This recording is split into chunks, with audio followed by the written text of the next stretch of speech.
Many Americans will be treated to a rare total solar eclipse on August 21st, when the shadow of the moon crosses in front of the sun in a path from Oregon to South Carolina. The eclipse, which will occur in the late morning on the west coast, is expected to produce a 70-mile wide band of darkness that will be seen by tens of millions of people. The same event happened back in 1878, and it was an important occurrence for three scientists who wanted to learn more. Journalist David Barron chronicles that story in his book, American Eclipse: A Nation's Epic Race to Catch the Shadow of the Moon and Win the Glory of the World. Barron visited the Knowledge at Wharton show on SiriusXM Channel 111 to shed some light on those notable scientists. An edited transcript of the conversation follows. Knowledge at Wharton U profiled Thomas Edison, James Craig Watson, who was a planet hunter, and astronomer Maria Mitchell. Why these three? David Barron. The eclipse of 1878, which passed over America's Wild West from Montana Territory down to Texas, attracted dozens of the era's great scientists out to that part of the country to study the sun and solar system. I chose those three characters because they all had something really on the line and something to prove. Thomas Edison was out to show that he was a scientist, not just an inventor. James Craig Watson, from the University of Michigan, was out to find a planet called Vulcan. And Maria Mitchell from Vassar, who was a rare female scientist and by far the most famous one in the United States, was out to show the American public that women could be scientists. Knowledge at Wharton. This solar eclipse was in advance of Edison inventing the light bulb. Did this help him down that path? Barron. Yes, it's a fascinating time in the life of Thomas Edison. He went west in 1878 for this total solar eclipse, right after he had become a global celebrity because of his invention of the phonograph. The very day after he returned from Wyoming, he started work on the light bulb. There are some subtle ways in which his eclipse expedition helped him with the light bulb, most importantly because of what he learned about public relations, which was key to his ability to raise money and keep the press on his side while he worked to perfect the light bulb. Edison was a natural with PR, but in the summer of 1878, he just had the newspapers wrapped around his finger. He headed west for the eclipse. He came up with a device called the tassimeter, which was going to be bigger than the phonograph, as the newspapers said. It was a very sensitive heat detector that he was going to use to study the eclipsed sun. He had the newspapers writing glowing reports about the tassimeter even before he had ever created it. That's the same thing he did with the light bulb. He claimed that he had solved the problem of incandescent lighting long before he really had, but he kept the press on his side until he actually did solve the problem. Knowledge at Wharton. Maria Mitchell was trying to prove that women could be very successful business people and scientists. The timing was interesting because it was still 40 years or so away from women's right to vote. Barron. Yes, and the 1870s was a time when higher education for women was just getting off the ground. Vassar College had been founded in the 1860s, then Wellesley and others were coming along, but that was a time when educating women in college was considered a dangerous experiment. I chose those three characters because they all had something really on the line and something to prove. There was a book that came out in 1873 by a Harvard doctor who claimed that higher education could ruin a girl's health, that if a young woman used her brain too much, it sapped energy from her maturing reproductive organs and would turn her into a sterile, masculine invalid. This was taken seriously. In 1878, Maria Mitchell, who thought this was ridiculous, put together an all-female expedition of scientists to Denver, Colorado. It was kind of a political theater to show the American public that this book was crazy and that women could be educated, smart, scientifically minded and healthy. Knowledge at Wharton. Tell us more about James Craig Watson. Barron. Long before the planet Vulcan showed up on Star Trek, it was thought to be a real planet back in the 1800s. It was thought to orbit the sun between Mercury and the sun. If you look at some solar system diagrams from that period, the planets go Vulcan, Mercury, Venus, Earth. The reason astronomers thought Vulcan existed was because Mercury's orbit didn't quite make sense based on Newtonian mechanics. It acted as if there was something tugging on it, so astronomers guessed that there must be a planet between Mercury and the Sun. They called it Vulcan. No one had ever reliably seen it, but they thought it orbited so close to the Sun that it would never be in the sky at night, and you couldn't see it in the daytime because it would be lost in the sun's glare.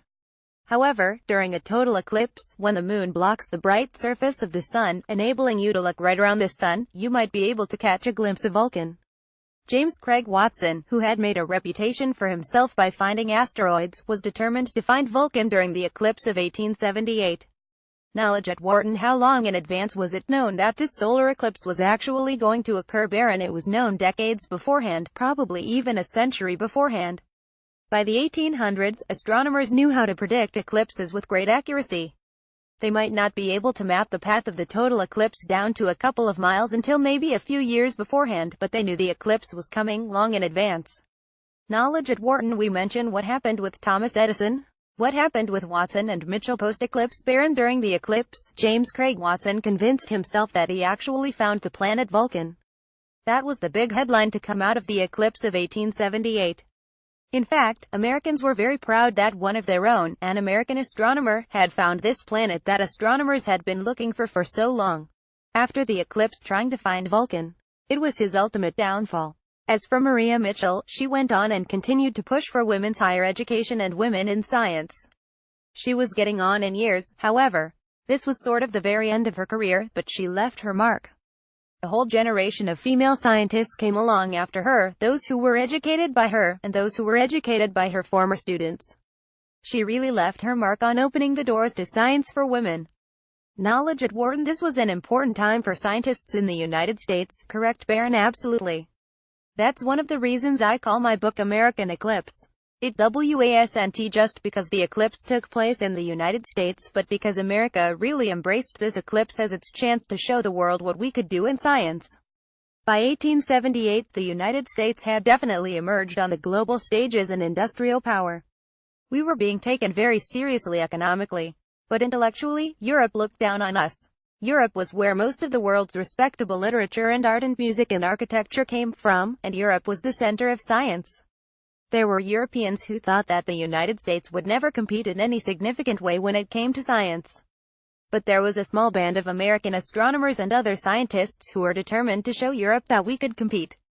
The eclipse of 1878 became a chance for the American public to rally around the scientists and to decide that we did want to compete in that realm. By the turn of the century, the United States really was a peer with Europe when it came to science. By the early 20th century, we had become the world's leader. Knowledge at Wharton. When you think about the eclipse itself, it's not a long event.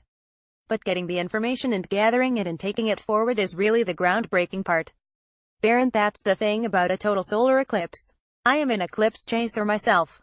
I've seen 5 solar eclipses. They are exceedingly brief. They usually last just 2 or 3 minutes, but they are just absolutely inspiring.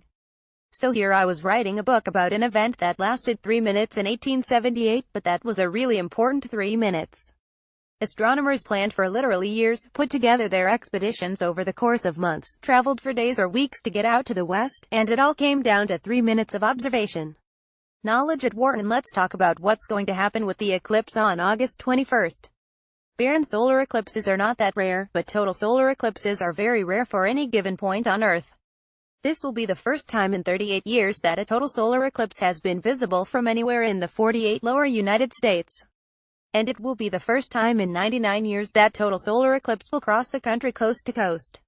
First of all, everyone in North America will see at least a partial eclipse on August 21st, so it is an event that everyone will be involved in and, we should say, find a way to observe safely without damaging their eyes.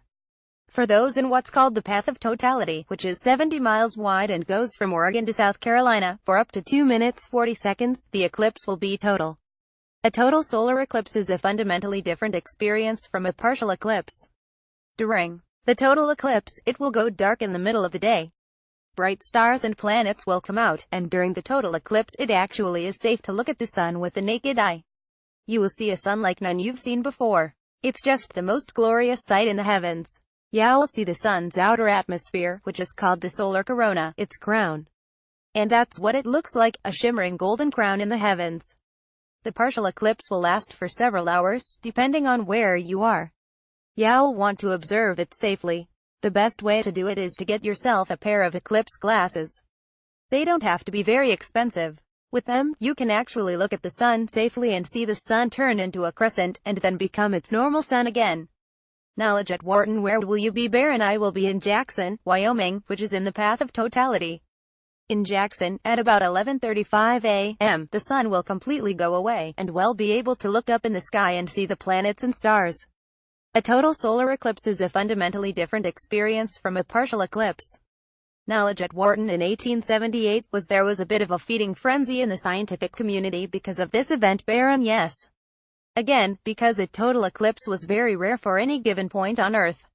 A total eclipse will occur somewhere on Earth about once every 18 months, but only in a very small area and often very hard to get to. Back in that era, scientists would send these expeditions off to wherever the total eclipse was going to be, India or North Africa or Siberia.